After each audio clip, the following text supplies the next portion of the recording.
Listening to RTI Audio, powered by Rocky Top Insider.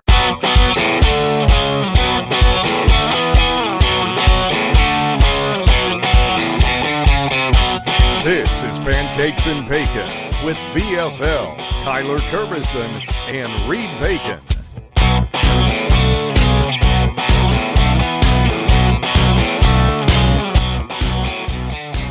Hello, Vol Nation. Welcome to another episode of Pancakes and Bacon. I'm your host, as always, Kyler Kerbyson, joined with Reed Bacon. We have a somber one for you today. Just lost the third Saturday in October, so a little down. But we've watched, we've rewatched, we've broken down. We're going to jump into all of it, what we think might have happened, what we think can maybe improve this team. But if you guys are watching, please like, subscribe, hit that notification bell, leave a comment. If you're just listening, rate, review, download, re-download, follow us on all those listening platforms. Follow us on social media, descriptions below. So let's just jump into it. Reed, how we doing, bud? Oh, what's up, big fella? What is up, big fella? I'm doing well. I've been better. Definitely been better. Yeah. But listen, we woke up today. We're all Gucci. The Titans are about to get smacked by my old favorite head coach. Yeah, that's the icing on the cake too. Is just the Titans are going to get their ass beat by the former coach. And I loved Vrabel. Loved him. I love Vrabel. Loved him. Which is I want him to succeed so much, but I also want the Patriots to fail so much. Yeah. It's a little foreshadowing. Is like I really liked Vrabel. Was he perfect? No, but no one is. And it's the fact that I still really like Coach Heupel. And I'm not going to start there. I just kind of want to dive in. And you and I have talked briefly this morning, but we haven't talked about this game at all. And no. I need to hear all of your thoughts, overview everything. I want to hear it. And by the way, never mind. You go ahead, and then I'll have this ready. I was going to ask you how to spell something. Okay. Well, first, before we jump into the game. Oh, gosh. Shout out our favorite sponsor. Yeah, Bacon Junk Removal. We are still pushing. We're still climbing. Please reach out to us. You know what?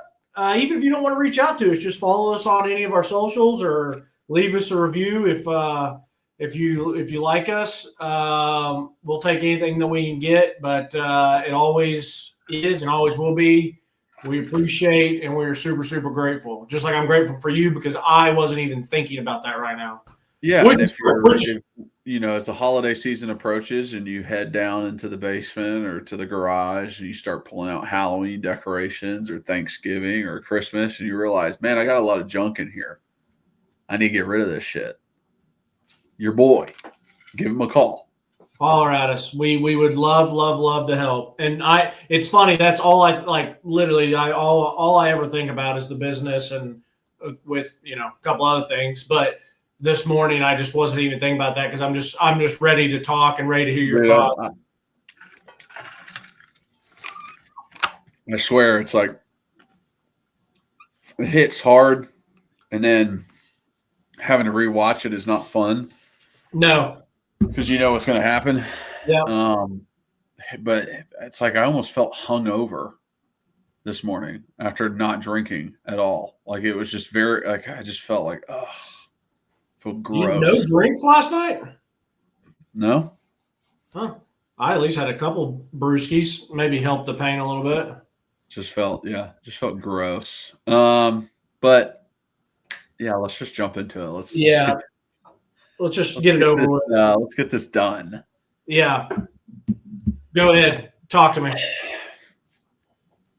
I hate to say I told you so. Oh. But I said last week on defense, I'm worried about the run, but what I'm most worried about is we survive off pass rush and these offensive linemen just holding, stalemating our dudes and us not getting a pass rush. And that's what happened. Besides the Jordan Ross play where, Ty Simpson hit the back of his own guy, the rush didn't really affect much of what was going on. Even when the rush was there to make a play, they didn't. Ty Simpson's standing in the fucking end zone, and Tyree West looks off to the side, or Bryson Easton looks off to the side like he's going to have to take an angle to catch him, like he's playing against Taylon Green again. So that part of it. Second part of it, that there is nobody who can stop this offense besides this offense. And that is exactly what happened. Nobody can stop this offense. They can do whatever they want. They can go down the field in any sort of way. But when you get dumb offsides penalties, stupid down the field penalties, throw interceptions on the 1 yard line, you're shit out of luck. You're doing it to yourself. You're causing the bad things to happen.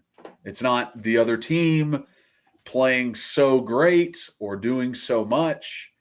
And it's going to annoy the piss out of me watching all of my sports podcasts and all the TV that I like to enjoy watching when they say Alabama is the best team in the country now and they have a top-tier defense because this was the best offense in the country and they only scored 20 points. And that's really going to freaking annoy me. It really is, because this team did it to themselves. They caused this loss. They very much could have won this game. And when the opportunities arose to make plays, they didn't. And I mean, that's what it comes down to. I don't want to hear the offense isn't good enough. The offensive coordinator, I do not want to hear Tim Banks isn't doing what he needs to be doing. I just see these players not coming up big when they need to. I see plays drawn up that are supposed to work well, and nothing happens of it. I see blitzes at the right times that I want to see, and then I see a blitzer just run straight into the running back's chest and waste their blitz. I see guys running open and dropping balls. And it's just like, I can't be mad at Joey Hayes. I can't be mad at Tim Banks. The fact that you want to try and say he's a bad defensive coordinator after literally what you saw last year out on the field is asinine. So there's just a lot of shit that needs to be fixed with these guys and their consistency. And I guess that does fall back on the coaches. Yeah. Yeah. Couple things. First off, you talked about the podcast that you like listening to. I'm assuming you're talking about Barstool, because I know you're a big Barstool guy. Yeah. I also I enjoy watching clips of Shannon Sharp and Ocho Cinco. I like watching First Things First on Fox with Nick Wright. I like watching a little Colin Cowherd sometimes. And then all the Barstool stuff. Not big on many of the ESPN stuff. Really not. Yeah. Not to get on a side note here, the reason I bring that up is because you have to be very careful, especially when it comes to national media, what you're listening to, because a lot of these dudes and gals, they don't watch. So they're just going to look at a box score, or they're going to watch the hype. Exactly, which is why I mentioned it, because I'm just I know that that's what's going to happen, because they didn't watch. They looked at the box score. They saw that we scored 20 points, and they go, oh, shit, their defense is really good. And it's like, well, no, they're not. Yeah. They're actually not that good. Yeah, and I get the point that you're trying to make, because I'm gonna talk for a minute here and go in some different directions. the quote of the day is very easy for me. It's my opinion. It's something that I've talked with you about over the past couple of years that a lot of people will. That's just my opinion. A lot of people will just talk and kind of talk as stuff is like factual and stuff like that, and instead of saying like, "Hey, here's my opinion on things." Where to start? I think perspective has a lot to do with this, and it's something that we need to keep in mind. And everyone's perspective can be different going into the game. Going into the year, I thought, Tennessee would probably be 10-2. I think I said maybe 9-3, but I guess I thought we would upset one of the big two or big threes, which I guess the big three would be arguably Georgia, Alabama, and then arguably Oklahoma or at Florida. Florida's not good, but it's at Florida. Where's Oklahoma going to be at that point? So get one of those games and then drop one we shouldn't drop. But then you have perspective of going in and how well we played against Georgia. They clutched up. We didn't. And then how we played against Bama. Like last night, I watched a team. I mean, I thought Tennessee would lose going down there, but I think that makes it worse for me because of watching those teams. And you hit the nail on the head. And I guess a lot of people did saying, hey, like, I don't care how good Kalen DeBoer is. Like, he's not going to be as good as Nick Saban. Like, it's just not possible. Nick Saban's the GOAT. And so something's going to happen. So I watched Kalen DeBoer last year in that Alabama team. To say they're beatable is a joke because they lost like 5 or 6 times last year, 4 or 5 times last year, whatever it was. And then going in and watching this year or last night, I felt like Tennessee and Bama were very evenly matched. I don't know like where the stars rankings are, where the blue chip ratio are. I'm assuming they're probably a little bit older than we are overall. But watching that game, I felt like they made plays and did stupid stuff to hurt themselves. We made plays and then did stupid stuff to hurt ourselves. There were times where Ty Simpson looked really good, made some really good plays, did some stupid stuff and wasn't very good. He got fortunate not to have at least 2 picks, arguably maybe 3. And then that one they called was a fumble. So, yeah, multiple turnovers, and he got fortunate not to have.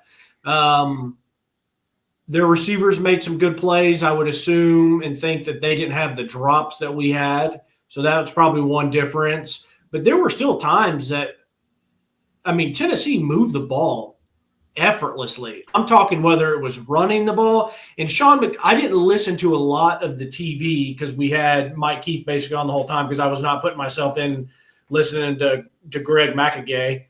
And so I was sitting there and I heard McDonough a little bit when I was rewatching, and he was like, knew these teams can run the ball. And I was like, I felt like we ran the ball pretty well in spots, especially as the game went on. Bama, the stats might not have been as good, but Bama had a couple, whether it was indirect or end arounds or reverses or whatever, misdirection. I think they had to be pretty exploratory with their running. Like the simple zone plays, gap schemes up the middle was not working for them. But those sweeps, those little pitch outs, that was on the edges. Yeah. Yeah. Yeah, and the thing is like I'm happy to see that from Tennessee's defense because what Mississippi State and Arkansas did to us is gashing us up the gut with different stuff. And so we did, seem to lock in and stop that a little bit better. But I just feel like now where we are, a loss is always tough. This loss last night is really, really tough because of the one play. It is brutal. That game is a totally different game if you score and you're 14-16 going into halftime. Mm-hmm. And even if I want to be a fan and play the what if, well, it's 14-16. They come out, we stop them. They look atrocious. And we have a chance to go down and either go up 17-16 or 21-16 or whatever the case may be. And I do think that if you put that game and make them nervous and make it a fourth quarter game at home, then that plays different, and you're going to come down to whoever clutches up, big-time heavyweight battle, back and forth.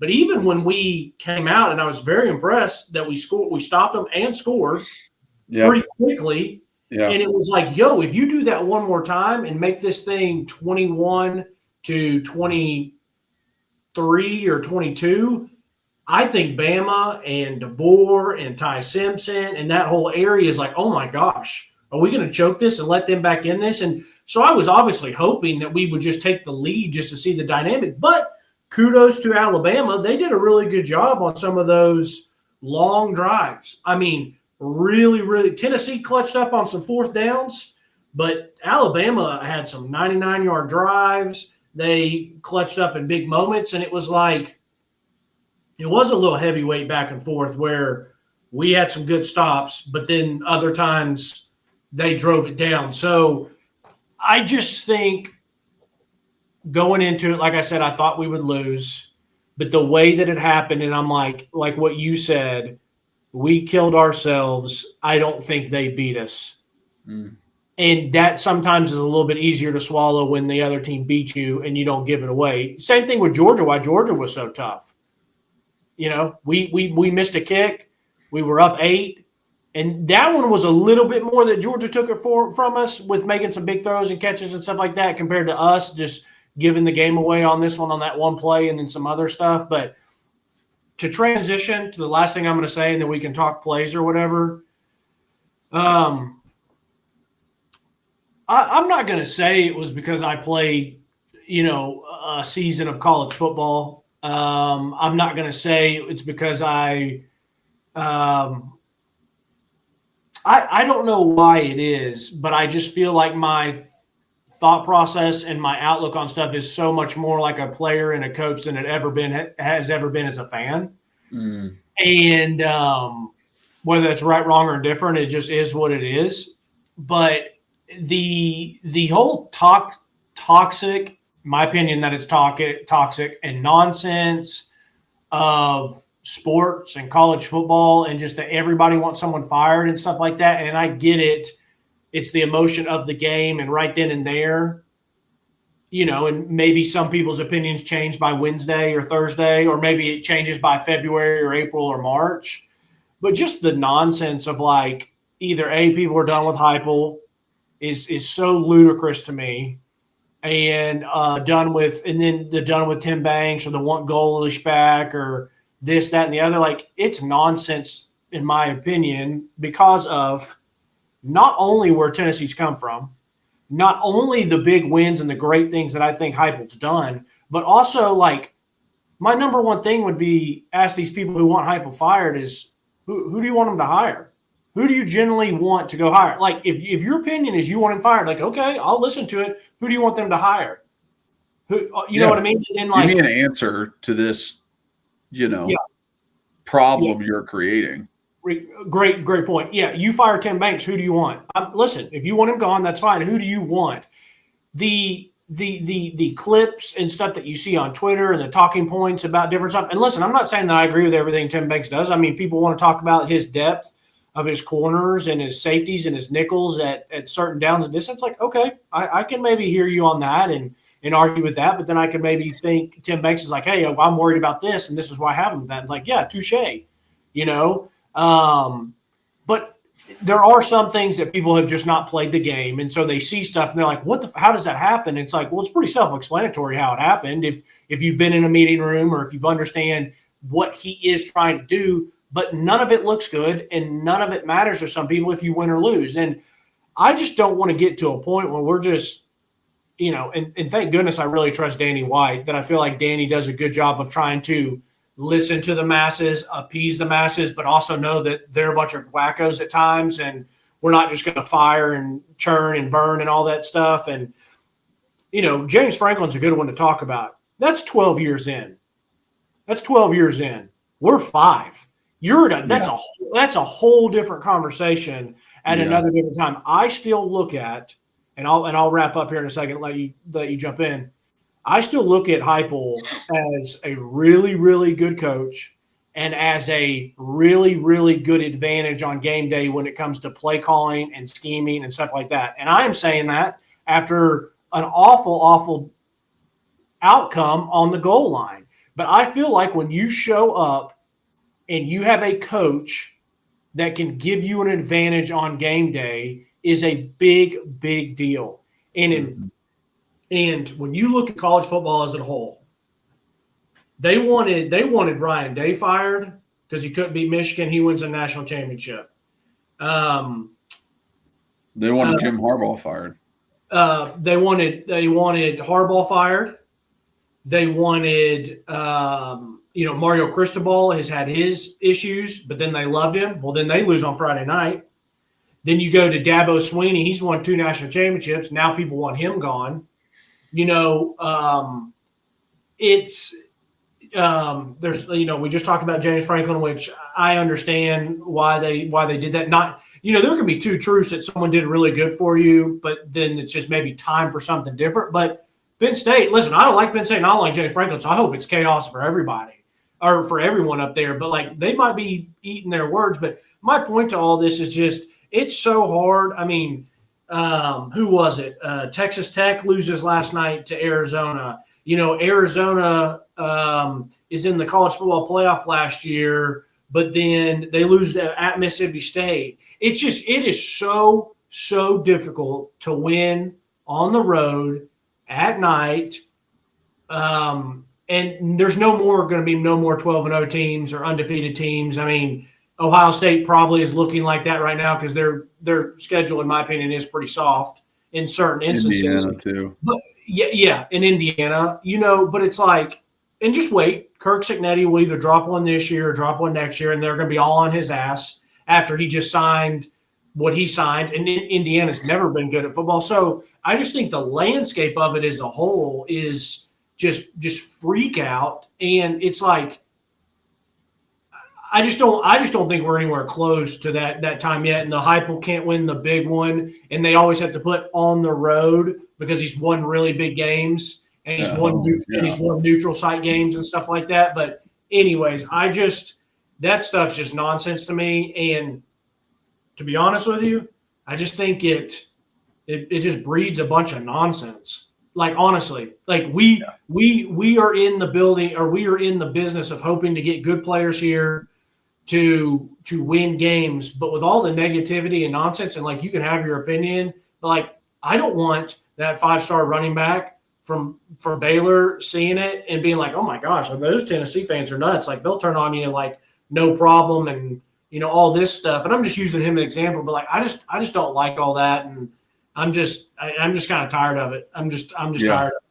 So and like you said, they can't win the big one on the road. It is very much like you're 5 years in, you maybe have 2 of those each year. So of 10 times, it's like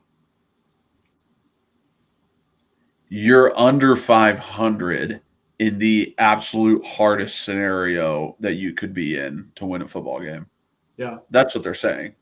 Yeah. It's like, well, it is the hardest scenario that I could be in. So, yeah, it's tough to win. I'm going to get there, but it's tough to win. Yeah. Yeah. Yeah. And like, if people want to, talk about, whether it's undisciplined with penalties or drop passes or tackling or whatever, like that's ultimately still the coach's responsibility. So that stuff you can have an argument about and things of that nature. But then there's also a fine line of, especially with college age guys, well, in the pros too, because the pros it's in a different way. But like, I just don't think that like the dog cussing and the fear and the being on someone's ass, like you kind of have to treat these guys more as professionals because they are getting paid and they are younger and they can dip out. And I'm not saying don't hold people accountable because there has to be that.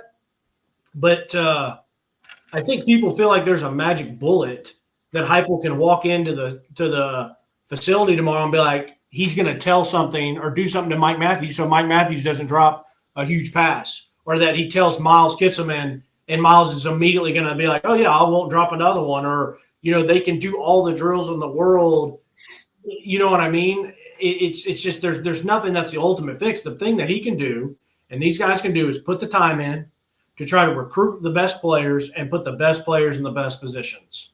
That's what coaching is, and sometimes it works out, sometimes it doesn't. But to think that we've not skyrocketed our program and that we're not in a really good spot, you're crazy.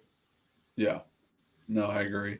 And yeah, the accountability, it is on the coaches. They have to hold these guys to a certain standard, and I'm just changing my light.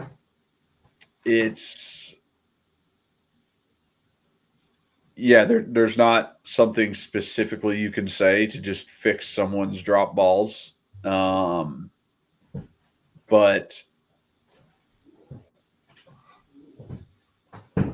a maybe sit down conversation with some of these guys, like, I know you're better than this, and I can't have this from you. This loses Tennessee football games. This loses money out of your pocket. This loses your draft stock. This loses guys' jobs here at the program. I'm sorry that all of this responsibility is put on your shoulders, but that's what you signed up for. Okay? But you dropping balls can cause a lot of things to go wrong. And then I go over to fucking Redmond and Idris, and I go, you ducking your fucking head when you're trying to make tackles causes this. It causes people to lose their jobs. It causes you to lose money out of your pocket. It causes me to lose money out of my pocket. So what the hell are we going to do about it?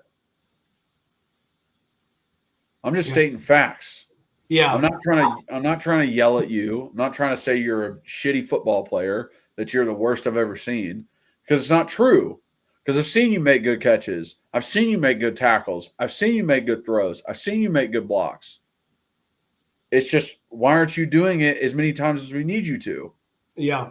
And I think it's these players know that stuff. In a weird way, I feel like these players now are coming up and they're almost even more mature in certain aspects. I mean, they are all kind of carrying themselves as professionals at, like, you know, the good ones, you know, by 14, 15 years old. You can go around local high schools, and I've seen it even down at Catholic, like compared to when we were in high school. And I'm not saying we were immature and stupid and we weren't trying hard and working hard, but some of the stuff and the way they carry themselves and do, like these, like I said, the good ones, they are very mature at a younger age.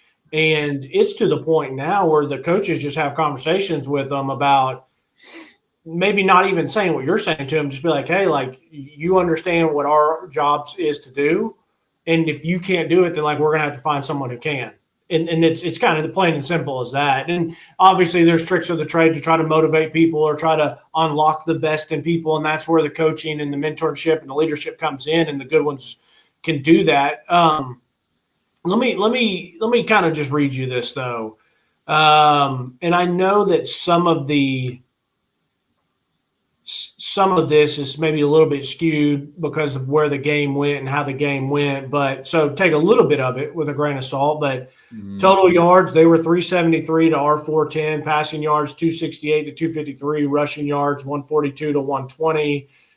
Yards per play, Tennessee 5.3, Alabama 6.1. But Tennessee's got 27 first downs. Bama's got 23.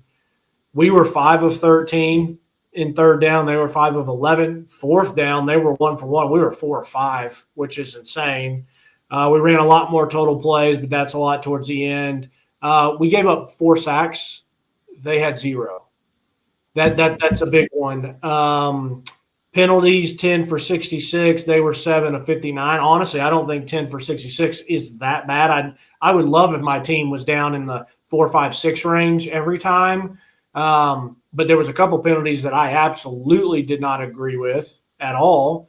They had 1 fumble loss, and we had 1 interception thrown. Time of possession was us 28, basically 29, and they were 31. I mean, it's a pretty even back-to-back match of returning punches and returning fistfights back and forth to each other. Like I said, one of us just made an extremely crucial and brutal turnover, and then we didn't capitalize on some of the other little opportunities. Before we start talking about some of the plays, what was the other thing I wanted to bring up to you? I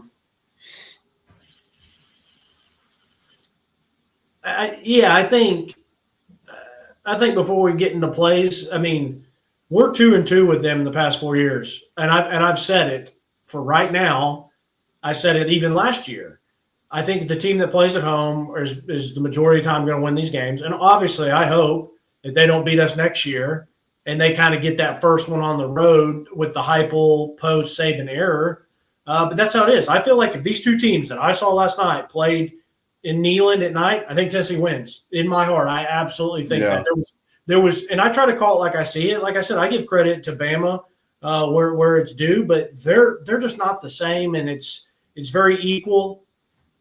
It's very equal a playing field right now in all of college, I feel like. So anything else that you have, or you just want to kind of jump into some certain plays or what? Yeah, we can jump into it.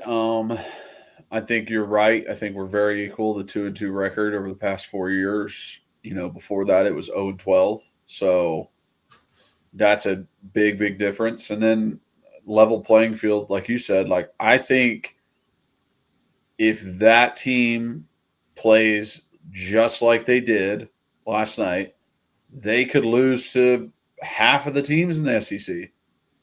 You talking about Tennessee?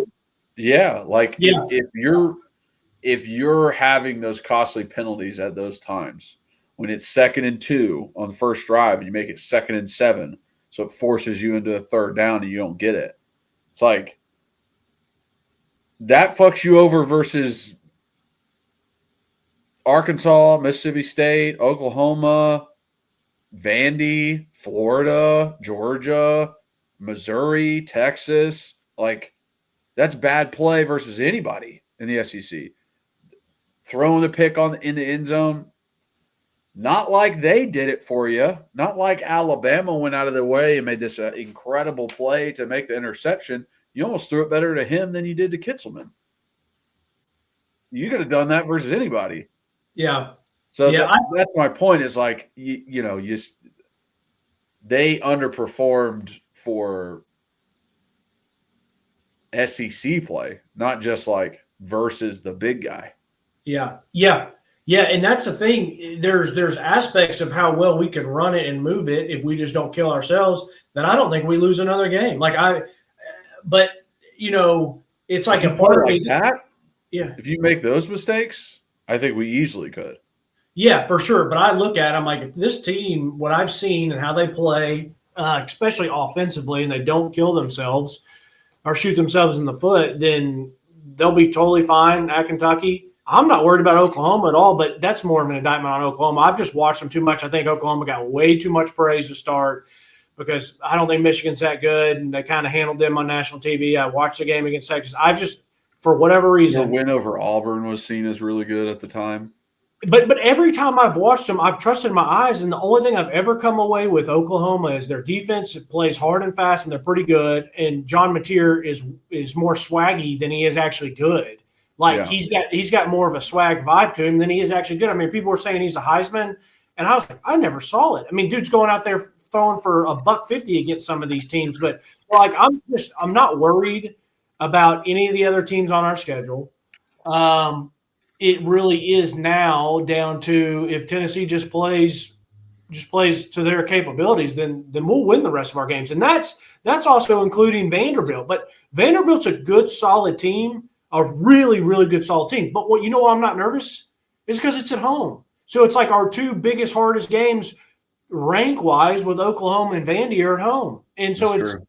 You know what I mean? And now, like I said, Florida is going to be an absolute dumpster fire. But if they still want to get up for Tennessee down there, then that's a tough one. But even with as bad as last night was, I still look at this. I'm like, dude, this Tennessee team and the way college football is, like, you're totally fine moving forward. Once again, for me, that just one play is just going to stick in a thorn in my side, no matter how the season goes. And I don't know how much you've seen it or noticed it, but Jaron Garantano has really made his presence in Vol Twitter, I guess, this season kind of known, and he's been going on some radios and he's been putting stuff out there, and and doing some YouTube. And I think he seems like a super nice young man and guy and stuff. I know that you and I have been pretty frustrated with him, but then like kind of the stuff that surrounds him, which there's no reason to get in that stuff now. But I tell you, last night, I thought it was like pretty ironic because he's trying to like make his way back. There's no way that when that play didn't happen, everyone in Vol Nation thought about him, and he had to feel so small sitting there like, oh my gosh, like I'm trying to like come back to Vol Nation. This happens, like, damn, you gotta be kidding me, Joey. How you gonna do that? So reminding everybody. Huh? Reminding everybody. Reminding everybody. And it just and I'll say it too while we're talking about it, like that's on Joey too. Everyone wants to blame Heupel for that play call and say everyone knew the play call was coming. It was great defense by Bama with their eyes and for them to be alert. But I mean, it's an awful decision by Joey. Just because the coach calls the play doesn't mean that you have to throw it to, you know what I mean? Like Jack was there. I mean, Jack had better positioning. He was probably getting held and PI'd, but he had better positioning. Or you know what you could do, Kyler? You can throw the ball away. No matter what throw and pass you were trying to make, you always need to throw it to where your guy has an opportunity and the defender doesn't. So whether it's the decision making or the execution, you know what I mean? Bama, it's just some of the games. I mean, you start off good. We do the same play, kind of same concept as Arkansas. It's easy, like you mentioned. Then we get a penalty. And then 3rd and 2, I'm fine with under center, but I didn't like that to try to do the kind of the eye candy with the motion and hand it to him. If you're going to play big boy ball, just go play big boy ball. You know what I mean? But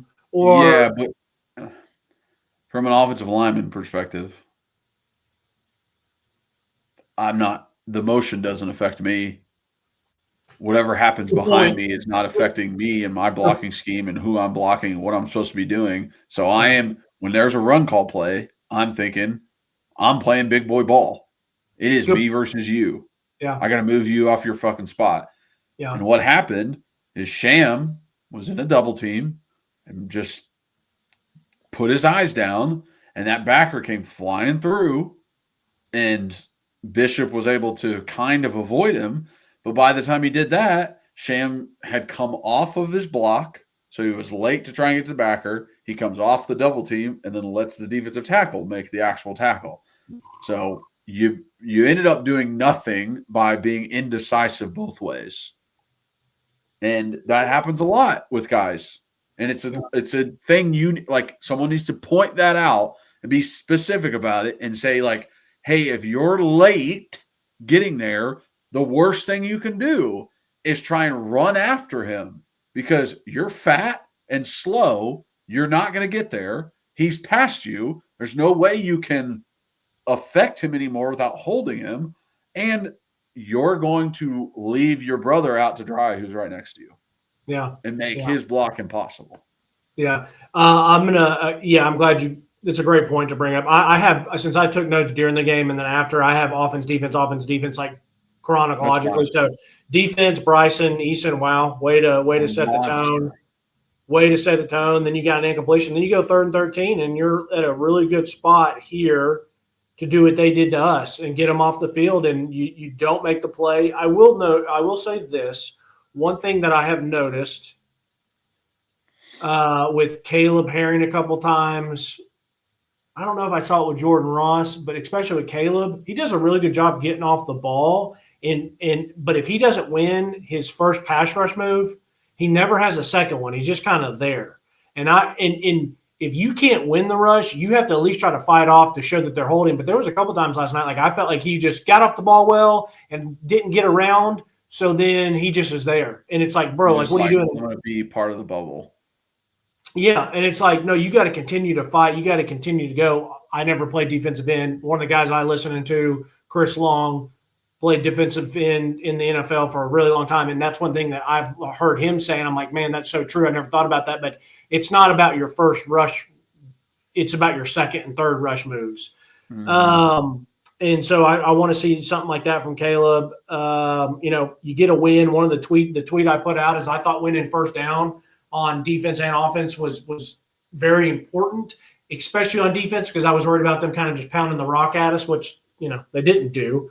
But we had some first down wins, and then it's like a nice throw and catch to Ryan. That's not bad coverage. It wasn't bad coverage. Colton Hood was there. It was just a great throw and catch. I would say, I wouldn't say he needs to play through the it's the exact same thing like that first catch, big catch versus Georgia. Literally the exact same thing. Like great throw, outside, shoulder, overhead, good catch on his fingertips. Like that's what I thought. That plays before that play, where they kind of got like a 12-yard little out. They got like a another 12-yard little hitch. The thing that I did like about it is McMurray on the first one came up and hit Buddy as soon as he catches the ball. Then Idris on the next one comes up, hits Buddy as soon as he catches the ball. And I'm like, I just saw Easton throw a dude back 4 or 5 yards. Then I saw a little bit of mismanaged, and they picked up a first down. But then I saw physicality again, and I'm like, okay, the defense is at least that effort is there. Mm-hmm. We're coming out flying around. I'm seeing speed flying across my screen, so it made me feel good. And then like the Ryan Williams catch happens, and I'm like, listen, they got good players. At no point right now am I going, this defense is absolutely cooked, even though I went into the game saying the offense is what needs to win us this game. Mm-hmm. You cannot rely on the defense. I mean, call me crazy. I think the defense played good enough to win. I agree. I mean, you know what I mean? You gave them a touchdown on offense. Yeah. And you guys didn't execute. Yeah. So they held them to 30 points because it was 37. So, I mean, Alabama really probably had 3 or 4 drives that were the thing. Well, in this day and age in college football, if you give up, 24, 28 points, you should be happy with that because all these games are 30, 40, some of these going, 50-point games. So, they had the nice reverse, couple good stops in the red zone, but then they just go and they just hit Ty Raymond with a whip route. I don't even think that's him being a freshman because I thought he had pretty good coverage. Like that was just a better athlete against him. I mean, he came in, he stuck it, and he got out, and Ty couldn't do anything about it. Well, maybe that is him being a freshman. You know what I mean? Like he's 17 or 18, Redmond, and then like that guy, like I don't know how old he is, 20. Oh, and he's just more mature physically. You know what I mean? He's like more mature. He like knows that route. Like how many times has Redmond seen the whip route? Yeah. In one-on-one coverage. Yeah. You know how smart is he when it comes to it? Like, oh, I can tell he's trying to do this whip route. Yeah. No, that's a good point. My point was I just didn't think it was something atrocious defensively. I mean, he got beaten one-on-one. I mean, it is what it is. We haven't said it, but I can bring it up now because we're talking about it, but we're 43 minutes in. Like, guys, we still don't have Drummond McCoy. We don't have Ricky Gibson. Like I've said it a million times. And then we had William Wright at the end of the game. He was a walk-on. William Wright started as a walk-on. He might still be. I don't know if they ever put him on scholarship. Boo Carter, who was supposed to be outstanding, is not. So it's like I keep having to remind people what Tim and what Heupel are coaching with, which I'm not making excuses for him. Like it is what it is. Everyone has injuries. Everyone has issues. But like let's keep in mind what's going on here. So, it was a brutal drive, man. It was a brutal drive. I mean, it starts all the way down there, and we get them to 3rd and 13. They go and score. We're back on offense. Wendell Moe gets beat. It's a sack. He gets stepped on. Was he? He got stepped on by the left tackle? By the tackle. Okay. Yeah. You could see like he's like trying to get inside and like his foot is stuck. His foot is like stuck back there and he can't get away. Right. Okay.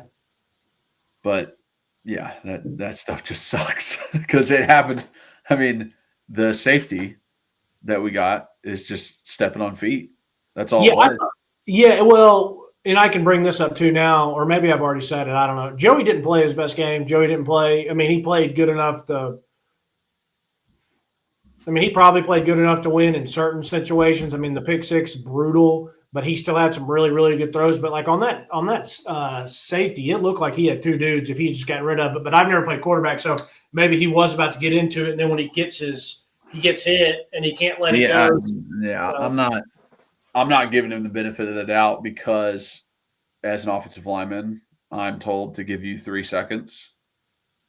And once it gets past 3 seconds, if I hold it longer, I'm doing a fantastic job. And if you're holding it longer, there must be something going wrong downfield. And now we're in no man's land trying to make a play, once it gets past that 3 seconds. 1 Mississippi, 2 Mississippi, 3 Mississippi. Where's the ball going? And that was a long time. Like, he had time. Nobody touched him, right? Only the back of our guy touched him. So, like, no defensive player touched him. I'm putting that on Joey. Like, hey, I know you have good pocket presence. Your offensive linemen's backs are part of your pocket. yeah. Like, where are you going? How are you moving? Where are your eyes at downfield? Like, that's on you, my guy. That interception is on you because about 4 plays earlier, we had an out route to Kitzelman where we picked up a first down on 4th down. You had pressure coming up the middle into your face. You calmly threw it to his outside shoulder. Perfect ball. He got it, got a first down. Yeah. And then 5 plays later, you are back. There's less pressure in your face. He is running an out route in the flat, and you throw it to his inside shoulder, literally making it to where Kitzelman probably wouldn't have been able to catch it. Honestly, that defender's not there. He's turning this way like this to try and catch it. He probably drops it. Yeah. So it's like, I just saw you do it correctly. I just saw you execute it the way you're supposed to. What makes me think you're not going to do it again? I don't think that. I think you're going to do this. Yeah. And you don't. I sit there like Joey did when Hazel up in the press box, and he's just like, oh my gosh, because he can't believe, like, he cannot believe that just happened. Yeah. Yeah. No, I agree. I'll keep going and I'll get, so we got the screen, we got another screen, decent blocking. I thought there was some good blocking on some of the screens, even when Braylon has a great block and decleats a guy and then they want to call a penalty. I mean, that's just brutal. That's such bullshit. Incomplete. It's the tip and drop by Braylon. Would I want Braylon to catch that? Yeah, I would. Should he catch it? It hits his hands? Yes. But I can promise you that is the hardest ball to catch, whether you're a DB or a receiver. When that ball is 3 to 5 yards in front of you and it gets tipped, that was always the 2 hardest balls to catch for me, where if you are butt naked, wide open, ain't nobody around you, or the tip right in front of your face. Like, some tips are easy to catch if they're 5-8 yards, but when it's like right there on you, the way that moves and stuff, it's so hard. So, like, I don't actually really fault him. Would I've loved to have seen it catch? Yeah, would have been great. Then you got the hurdle by Miles in the first down. Wow. Incredible play. That was impressive, and dude was doing everything he could to win the game. This is 4th and 1. You know, great job. Huh? Lined up in the neutral zone? Yeah. I mean, the most obvious I've ever seen. Yeah. Yeah, it's tough. But we got it. So then we go back. Story of the game. We have a great play and catch, but Braylon's covered up. And then we get a sack. And it's like Lance gets beat inside. Yeah. So it's like, hey, we're keeping this thing rolling. Oh, our receiver's not up on the line. Penalty. And then we get sacked. And then it's just over. It's just done. You gotta snap and clear. Now we're on defense. It's another really good throw and catch to Ryan Williams. I did think, you've mentioned it, but Ed Reese had a really nice tackle. And then we had another really good open field tackle by Colton. So that felt touchdown saving. that tackle. They ended up getting a first down on it, but it felt very much like shit. I'm not saying that it's right or wrong. You need to play every game like you need to treat every game the same, play every game the same. But you could tell that they were probably a little bit more locked in for this because of like tackles like that. Like, maybe Colton doesn't make that same aggressive tackle if it's a later in the game against Mississippi State or against Arkansas and we feel like we've won, and you better do it again next week against Kentucky. But like these guys knew that scouts were watching, everybody was watching. Like, that's a hell of a play by Colton. But like Kyler says, I've seen you do it multiple times now, so there's no excuse not to. Then you get a penalty, 1st and 15. And then I did like that we heated Ty up with a little trap blitz. We brought everyone from the right so he could see it. And as he went left, we had kind of scooped Bryce and Eason out there to kind of run into the little trap, which there's a lot of people do that blitz. Mm-hmm. And then I will give credit. Boo did a great job on the 3rd and 9, which is super frustrating. Right. This is what we needed from him all year, playing his hands through the ball. Or, that's outstanding corner being play. in that position as well, because I've seen slant routes in previous games where the guy's 2 yards ahead of you, and you're not even close enough to make that play. Yep. And then I'll give him credit, dude. That was a great catch on the punt. I mean, that was a rocket that he maybe misjudged a little bit because it got on him quick and he caught it up high, but he caught it. Let me say this offense, hey, I get nervous. Mike Keith is really good about staying on top of like who's in and out of the game.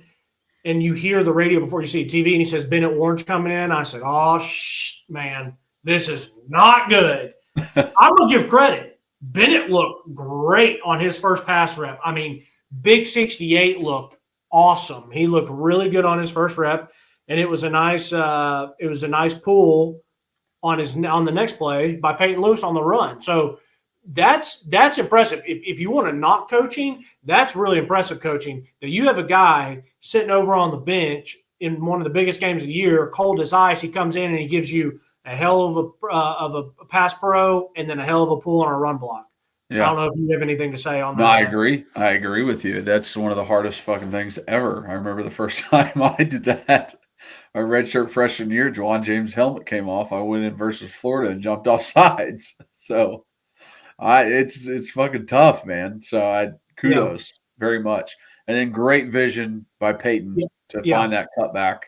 And get some yards out of it, because sometimes we do feel like he's putting his head down. He's just trying to run over somebody. And it's like, all right, where's your awareness? Yeah. Peyton did have his one-a-game drop, which he usually does, but I was very happy with everything from the Packs last night. Deshaun putting the team on his back, doing his best Deshaun Bishop. Doing his best Dylan Sampson impression. Star Thomas with some really nice runs. Peyton with some nice runs. To be honest with you, the offensive line with guys going in and out, injuries, swapping dudes around. I hate the 4 sacks. Your job is 3 seconds, so some of that is on quarterbacks and other people, but I'm still very happy. I'm still impressed. Does that safety count as a sack? What? Does that safety count as a sack? It probably did. Yeah.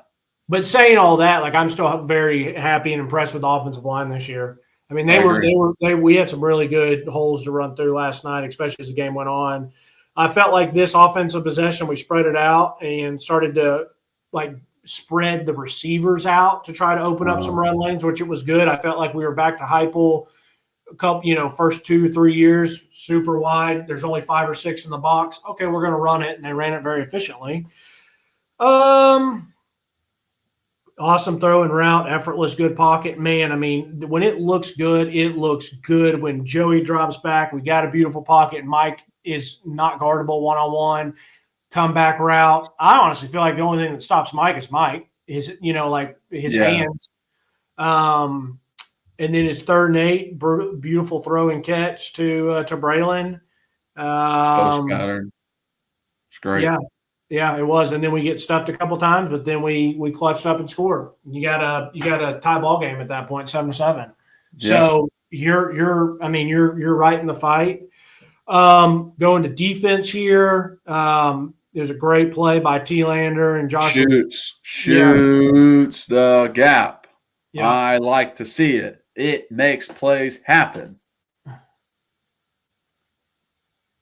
Your thing cutting out. What'd you say? I said I like to see it. It makes plays happen when you shoot your fucking gun. Yeah.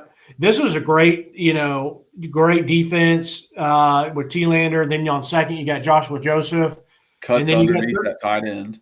Yeah. And then you got 3rd and 12, man. Great coverage by Jalen. And dude, I'm telling you, Jalen McMurray, it's just another year that you put a guy at the star position and they excel. Christian Harrison leaves.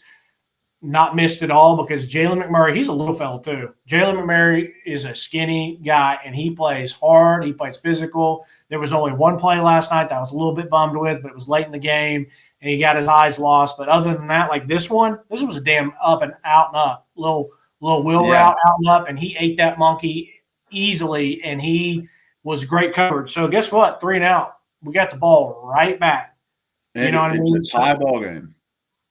And then I have here for the notes, Peyton, you get his drop. He always gives you one.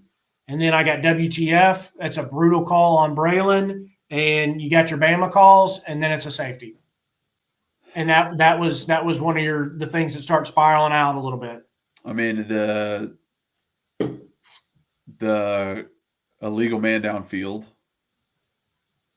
was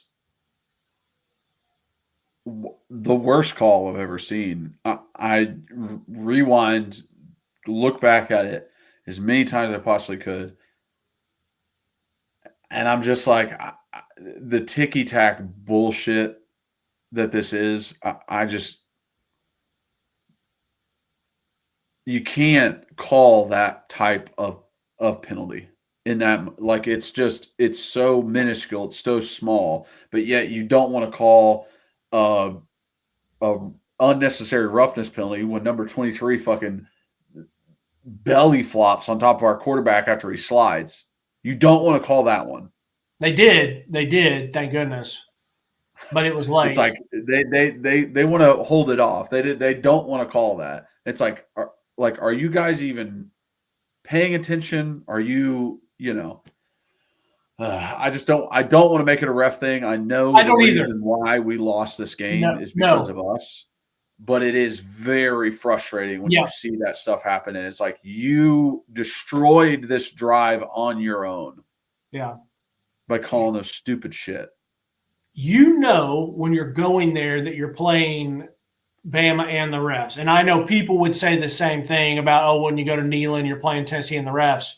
I am not blaming the refs when the crowd does a really good job and a guy jumps off sides, or like kudos to the crowd being loud and Sam Pendleton snaps it. Like, that's the roadway stuff. But I do try to call it like I see it, even being a Tennessee fan, where I'm like, hey, I think we got away with one there. Like, I think we're pretty fortunate there. Last night I was sitting there when they were looking at Ryan Williams' catch. I was like, that's a catch. As a Tennessee fan, I'm like, that's a catch. Like, I'll try to call it as I see it. And so you're right. We don't want to blame the refs. And obviously we didn't lose this game because of the refs. But it just, you're going to have to put up with the Bama football calls in the SEC, the Duke calls in basketball, the Kentucky calls. And like, there's just those type things. Like, it is what it is. Yeah. Defense. This drive, I think there was like, when we got the ball, like, I don't know, 6-ish, 7-ish minutes left in the half. Mm-hmm. This is probably the worst turn of events that could have ever happened to us. We're tie ball game. Just got the ball back after 3 and out. We give up safety, punt it to them, give up touchdown. Then finally get the ball back, drive all the way down, throw an interception right before half. I've never seen like a worst result sequence, because I don't want to say play, because we did drive the ball all the way down there, convert some 4th downs getting down there. But man, just absolutely brutal. I agree. You got a big dig route. They hit a lot of those and open the middle field, which kudos to Ty Simpson getting time, their offensive line, guys getting open in zones. I've already mentioned that Caleb has to work his second rush. Offensively, get some good runs and cuts. Joey runs. We got the late hit. We got a false start, neutral zone question mark is what we thought. Heupel was mad about it. I don't think the guy did not get in the neutral zone, so Tennessee's got to hold their water there. Like I'm calling it like I see it. That's the Alabama guy came up. He made us jump, but he didn't get in the neutral zone, so that's on us. Let's see, we screened to Mike. That was a really good screen call. That was a damn good tackle by Bama. If that guy doesn't make that tackle and reroute, I think Miles has got a chance to really, really go. I love that screen, and the little design is, last week we do that and it's to Braylon and he cuts up. Well, now we send Braylon to be eye candy, and you think Miles is going to be blocking for Braylon, but he sneaks right back in. So that's a great X and O's design by Heupel. Like I said, good job by Bama to make the tackle. Second 11 to Braylon, and then 3rd and 7, pretty good design. Love the throw, but good D. 4th and 2, it was a clear out route basically for Miles, and you've already talked about it, it was a beautiful throw because that is a long throw. It was a beautiful catch. I don't really love that play call. That makes me nervous having that long of a throw and going to Miles. His hands sketch me out sometimes, and that those throws just are such a low percentage completion, but Tennessee ran it perfectly. The guys that were the front receivers, they ran. They didn't, get called for blocking or offensive PI. I mean, they just ran their routes. We did get fortunate with how Alabama only had one guy stacked, and then the other two were pretty deep, so that they, that was on them. They couldn't get through to it, but beautiful throw and catch, and that's what happens when you execute. Mm-hmm. And then I don't think that was PI. I'm okay with the hand fighting. Or I think it was PI. I'm okay with the hand fighting, but he got a little bit of a pull. We get stuff. 3rd and 9, Joey scrambles. I thought that was BS. I thought that was an obvious first down. Right. You can see it. Like, you can see he's, like, floating. He's doing his little Jedi Knight Michael Jordan float in the air. Like, the ball is clearly passed. So I don't know what they're seeing. That camera is on the line. Like, the angle we saw the whole time is on the line. So as soon as the ball passes by the midpoint of that camera, it's a first down. Yeah. So well, then you know what I'm nervous, but I'm nervous. But 4th and 1, ball doesn't lie. We clutched up. We got the first down, pounded it right at him. Great run by Deshaun. You got a slant to Chris and back-to-back pounds. And then it's I don't know what else you want to say about that play. I don't know if you think it's a terrible play call because everyone in America knows that we are throwing that because we want 2 plays. Technically, I thought there was a real chance that he was just going to pound it and try to score. I really did. So maybe that was ignorant of me. But when he came out, we're on the 1. It wasn't like we were on the 3 or 2. I mean, we're on the 1. Like, I think that he's going to line up and big and go for it. And if he does play action, I don't think that's happening. But what were your thoughts on that? I assumed it would be a throw because of the time, because no timeouts. Because if you run this, it's your last play. It's guaranteed. And I think there's sides to both.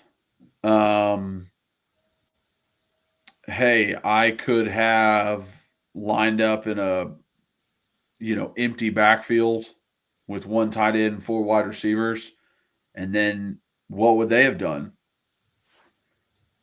They would have brought 4 defensive linemen, and they would have brought a nickel in and had 1 linebacker and had a lot more DBs. And we would have done it that way. But I said, as a coach, I'm going to go out there with my jumbo. I think our big guys that are receivers are better than their big guys that are defenders. And I'm going to try and get a pass going that way. Right? Because it's not like it's different personnel out there. There is still, like, the defense can't just say, like, it's definitely a pass, because then that's when you get beat, when you're like, oh, it's definitely this. So they have to have a little bit of inkling of, like, it could be a run. They It just could play be their crazy keys. enough to fucking run this. But they played their keys. Exactly. You play your keys. So, eventually somebody's going to tell you what kind of play it is. Yeah. It might be right when the ball snaps. It might be a couple steps later, but you'll realize it. But I think on that play, Joey did not execute. And that's just what it is. And after this game, I thought about it, what I did 2 years ago or 3 years ago in 2022, when we went down to Georgia and we got our butts kicked. And I thought Hendon Hooker played bad. I thought he played his worst game as a Tennessee Volunteer. And that's not saying much because what do you have, 18 total games? Like, that one was his worst. And it was versus one of the best defenses. Mm-hmm. And I said, like, Hendon let his team down today because of his bad play, because he did not meet his expectation. He was the guy holding the team up. So if he drops, you're letting everybody else down. And I thought Joey had that. That safety is on Joey. That interception is on Joey. I can't put that on anybody else. I can't say that Alabama got a free touchdown right before the half because Heupel called a play action pass. That's not why. They got it because Joey threw a bad ball. That's why. Mm-hmm. Like I said, I just saw him throw a good one. So as a coach, what makes me go, he's going to throw a bad one now? I mean, maybe you don't trust in his, big game, big time, play. Like, if he's able to, push down the nerves and keep playing through it, maybe that's what it was that caused a bad throw. But yeah, Joey had some good plays, but he also had some bad plays. Also, like, the Pendleton false start, like, it's on him, and it's also a little bit on Joey. Like, to have too much confusion, it is part of the leader on offense to make sure that nobody is confused, to make sure that we're on the same page. It is just what it is. It's what a quarterback is supposed to do. It sucks. It's hard. There's a lot of shit on your shoulders as a quarterback, but that's what you sign up for being a quarterback. Yeah. I think I agree completely. I think the best way to point it out is, like, Gunnar Stockton at Georgia made plays yesterday against Ole Miss when they needed it, whether it was with his legs or where he placed the ball. He made plays against us. They're just like, some guys will step up and make plays and do the things that you need to do. And Joey just didn't have his best game yesterday. And, that's unfortunate. I agree. Just because Heupel called the play doesn't mean that – in no way is Heupel thinking that this is going to go back for 6. That's the worst case scenario. Yeah, in no way he's thinking that. He's trusting his team. Now, granted, you can argue that, yeah, I'm always a big fan. I mean, I actually am a fan. If you want to play action, go big to try to get them. And I'm also a fan of, like, if you want to run it, go like, show them spread, really spread them out and try to run it. But I think if Tennessee hands it off, I think they score. I do. I just am the belief that if you go big and jumbo from the 1 or 2 and you have a guy that just jumps over the top, I think you score basically 99% of the time. So when he said jumbo, I was like, all right, F it. Like, we've been running the ball pretty well. Like, this is a will of a game. This is hey, we're coming. You got to stop it. Like, we're not being cute. Play before that, I might have been happy with the read option. I love those type plays when we go fast, because when we go fast and people expect us to hand it and then we dip out. But yeah, it's I really don't necessarily hate the play call. I mean, I know everyone's like, it's so stupid. Everyone and their mother knows it's a throw. But like I said, I mean, Bama still has to play their responsibilities of whether it's run and pass, and they did a fabulous job. They got a timeout. They saw what we were in, and their coaches did a really good job being like, hey, I think they're probably going to play action you because they want more than one. They don't have any more timeout to be on alert, and they were on alert. And just because they were on alert doesn't mean that we have to give them a pick six. You got to make a better throw. Yeah. So that for me, Kyler, that was pretty much the game. I was very impressed with how we came back after half, and man, really impressed. You come out, you get a stop. You get a third and 13 sack. Hell, Ty Simpson looked like he was about to get out of it. I would have lost my mind, but they sacked him, and then that's a hell of a run. I was happy to see that we started attacking kind of the B and C gaps, getting outside on stuff, and that was a hell of a cutback and a hell of a run in the open field. I'll give Deshaun Bishop credit. He used to worry me because I felt like him in the open field, he'd make one or two guys miss, but he could never make the last one miss, and he did it. He cut on him. He set him up. He left him. He's just going to continue to get better and better. Yep. So, you go and you give yourself a chance, and then you got to just hat tip to Bama that they answered. Each time that we wanted to keep it close, they answered. And then, the game was kind of in hand. I have notes. I mean, we still had some drop passes and, bad snaps and defense. But, hell, by this time, the defense has been on the field for a million years. And, it was what it was. I mean, the game, we can talk about – I guess the only other thing to really talk about in the second half is that if Jordan Pilati I think is how you say his last name. If he picks that ball up, at least he hit it. And thank goodness veteran Joshua Joseph has enough thoughts to jump on it. But if Jordan picks that up, I think he scores because he is fast.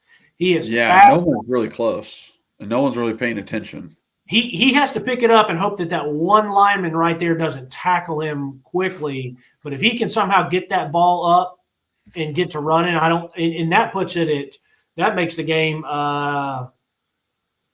20. I think that would have made it 20 or 21 to 23 at that point. So that's where because we got the ball, but we didn't do anything with it. So it's like we never really got to put pressure on them in the second half to like, holy crap, this is a 2-point game, 3-point game. Are we really going to choke this? So, for me, it's just Tennessee didn't play good enough or execute good enough. When they did execute, it looked like we were just as good as them, and but we didn't do it enough. And that one mistake, man, it's killer. Yeah, it's killer. Also, just like that 99-yard drive, that Alabama did. That's tough. Yeah, that drive there is really tough for me to be able to give the defense a positive grade. That drive, 99 yards after giving up a 91-yarder at the beginning of the game, that double pass setup, and he gained from where he's standing, gains 30 yards. After the play breaks down, that kind of stuff is just I can't describe how pissed I was watching that. And those are the kinds of things where it's just, what is Tim Banks to do about his defense shutting down the play that is called, and this wide receiver just somehow breaks 4 tackles and makes 3 guys miss and gains 30 yards. Like, do we need to run more tackling drills at practice? I don't know. Do we need to learn about wrapping up again? What we learned when we were 5 and first put on a helmet? Maybe we got to go back to the basics. I also saw plays where Idris and Hood and Redmond are just like tackling like that. They're just throwing their head down and away and being like, I'm going to make the big hit. It's like, how about you make the tackle because that's more important. Yeah. Um, Yeah, I mean, I'm not going to sit there and say that you can. I'm going to give the defense a positive grade. I'm not saying that, but I still stand by it that like they still played well enough to win the game. And I yeah, don't. I mean, even with the 91 and 90 yards, as brutal as they are, that one PI to Ryan Williams, it was pass interference, but I think it was uncatchable. But I I know agree. that one's got to be really obvious for them to say, because you see so many amazing catches and these guys are such athletes and can get to these balls. The other one was, William Wright's in pretty good position and he just doesn't turn around and make a play on the ball. But then again, we've got a walk-on corner in the game at that point Yeah. because our other guys are injured and young. So, That last drive, Ty Simpson almost threw us the ball, even though he had a guy literally open right in front of him. He threw it back away. Back away, and Dalvin Hobbs almost gets it. We had the other one where Edwin Spillman had a really great read on it. It hits him in his hands on the screen route.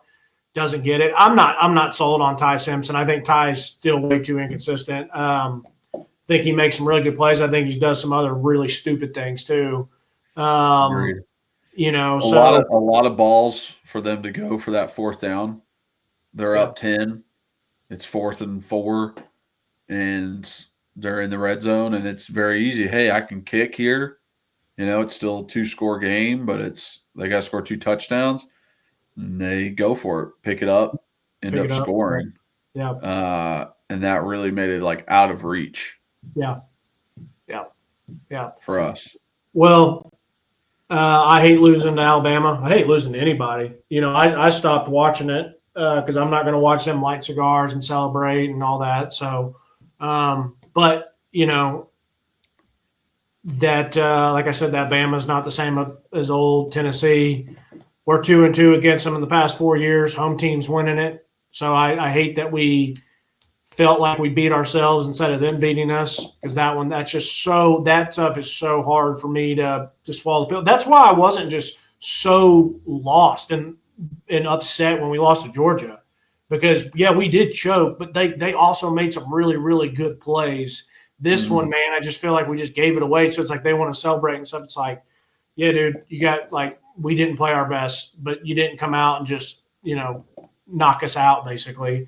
And moving forward, I think it's simple. I don't think Kentucky's very good. I know what they did with Texas last night, but that's more of an indictment on Texas. Just like I said, it's an indictment on Oklahoma. I don't think Texas or Oklahoma are as good as their ratings are. I definitely don't think Texas is that good of a team, especially when Arch isn't playing well. So I'm upset about losing this one, but do not piss us off and go up there and play like a bunch of assholes in Lexington. You're the better team. Go prove it. If you lose, that's when I have a big issue. That's when I have a really, really big issue. Now, if it's better on everything across the board, you're the better team. Everything. Yeah. So if you lose, it is literally on you. Yeah. Kentucky, there's no way that Kentucky can beat you. Yeah, unless you just don't lock in, you don't execute, and that's on coaching too to get these guys to respond. Because you go win this one, then you get Oklahoma at home. You know what I mean? Just 1 week at a time, keep stacking, but you can't lose another one if you even want a remote chance at the playoff. Do I think Tennessee's a playoff team? If they play their best ball, I think they're a playoff team. But just how they've shown us, they're probably not one this year, but that doesn't mean I don't want to try to get us there, So, I mean, the tough part for us moving forward and trying to get into the playoff is, and maybe easy, depending on how you look at it, 2 of the teams that would have, I don't know, a fighting chance are Oklahoma and Vanderbilt to get in outside of the 2 SEC champion teams, right, that play. Mm-hmm. And we're playing both of them. Mm-hmm. And they're not bad teams. Oklahoma, I think, has a good defense. I don't think their offense is very good. So it'll be their strength versus our strength. And then Vanderbilt has put up a good resume and has done some good shit. LSU's strength is their defense, and they scored 30 on them. Yeah. So this is not a team to be taken lightly.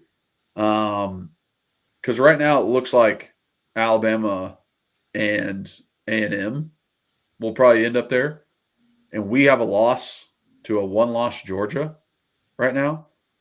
And then there's a one-loss Oklahoma and a one-loss Vandy sitting there. We have 2. So a lot of things got to go our way for us to be the 3rd SEC team to make it in. Yeah. And that's going to be tough. So 10-2 still might not even get it done. Yeah, Max not making that kick or us not clutching up when we're up 8 or not winning in overtime is going to come back to get us because you can't drop another one. And I just don't see this team playing good enough to not drop one. And that's, once again, that is not because of who's on the schedule remaining. That's because Tennessee has not proven to me that they can be consistent. Because when Tennessee's good, they're pretty damn good, especially offensively. But I don't trust them right now. So unfortunately, there's no way you can after the 3 SEC games before this were the closest they possibly could have been, and then this one you shit down your leg. It's very much like I can't trust you. I can't say yes, this is definite. Versus any of these SEC opponents coming up. Yeah. See you, brother. It's always good chatting with you. All right, my man. Thank you guys so much for watching and listening. If you are watching, please like, subscribe, hit that notification bell, leave a comment. If you're just listening, rate and review, download and re-download. Follow us on all those listening platforms. Follow us on social media as well. All the links are in the description below. Again, you guys are the best fans in the world. We got to take it to Kentucky now and bounce back, regroup, play some good football, and we can still have an enjoyable season. So it's just about your mentality going into it. So we're going to keep our heads held high. We're going to keep the hopes up still. 2 losses isn't the end of the world. We're going to keep moving. Thank you guys again. And as always, go Vols.